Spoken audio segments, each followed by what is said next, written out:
MGM leaders are due in Springfield later today. 22 News reporter Caitlin Gosley is live in Springfield to show you what their visit is all about.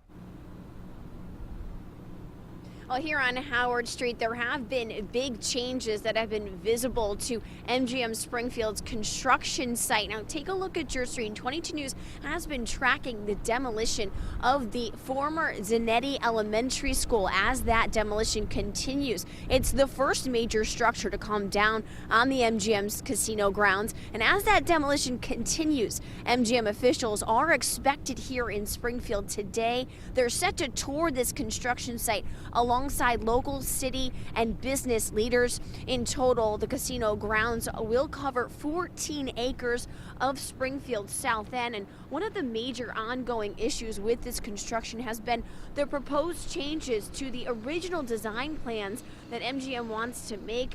Those design plan changes must be approved by the city before they can move forward with them. And tonight, later this evening, the city council is expected to meet and discuss those design changes. 22 News will continue to update you on all the latest casino news just as soon as it's happening. You can check it out by logging on to wwlp.com. Live in Springfield, Caitlin Gosley, 22 News.